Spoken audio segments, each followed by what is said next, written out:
Welcome everyone to another episode of Tutorial Tuesday. It is week 26, 2019. I'm glad that you're along with us. We are officially halfway through the year. How about that for your Monday or Tuesday? Yeah, Tuesday. I have a couple of announcements and then we'll get right into your questions. But first, I have to send a huge thank you and shout out to the DX Ranch for hosting me for the second annual photography workshop. That includes Jen and Zach, the DX family, Chris, Joe, the participants, everybody involved. One of our participants, Kim, said it's like an adult summer camp on steroids, and I couldn't agree more. Let me get into the announcements, and then we'll get right into your questions. I also want to send a big shout out and a thank you to Paisley's Beef Jerky for keeping us fueled while we were out on location, while we were in editing, just keeping us fueled all the way around. Supporting local never tasted so good.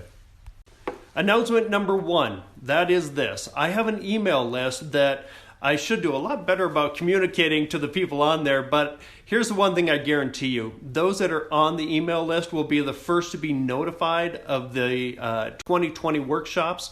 The locations are already set, the people are already set, and you'll want to swipe over, get signed up on that, and you will be the first to be notified next week about the 2020 workshops. Once I send that out, I give you a couple days to sign up for the workshops, and then I announce it live. So get ready for that. Get signed up. Let's get into your questions.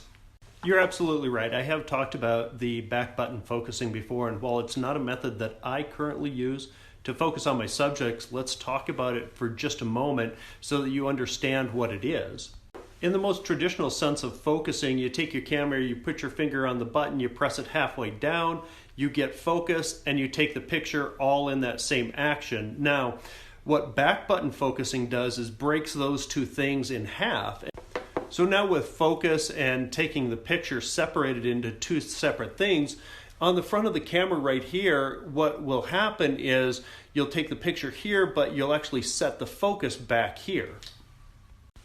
Now, some people really prefer breaking up that two-step process in one button into two separate buttons and making that independent of one another, and it fits in their workflow. It doesn't fit in mine, but I encourage you to try it and see if it works for you. My favorite photo shoot setting is the one that makes the clients the happiest. It's that green box on the camera, you know, the one that means dollar bills, y'all? No, not that. This is a pretty broad question. In all seriousness, I believe what we're talking about here is exposure, and that's going to be highly subjective based on the time of day, where you're at, what your client is, and all that. But I have a bias to aperture. Yes, I sure am from America, and I live in Salt Lake City, Utah, and I'd love to hear where you guys are from as well. You know what this is I was invited into the Western world, and the passion that I have for it really stems from there's a lot of people that hide behind the curtains of bureaucracy out there right now, and you know, maybe they didn't get an email or you didn't get that notification or something like that. And within the ranching, agricultural, farming, whatever you want to call it, world, we all have to come together and we all have to help one another to get a job done. When it comes to branding, you see family and friends and generations of families coming together, and everybody usually checks their egos at the panels, and everybody plays their part in the branding, teamwork to get a job done. It's the relationships that draw me in, that keep me passionate about what I do here. Stay tuned and make sure you sign up for my email list to be first notified about my workshops for 2020, and you'll get all the pricing details on there and the location, so go ahead and swipe over. For my setup, I use a MacBook Pro as a laptop that has 16 gigs of RAM. I could definitely up that to 32, and my desktop is a Windows-based PC, and I have 32 gigs of RAM with that.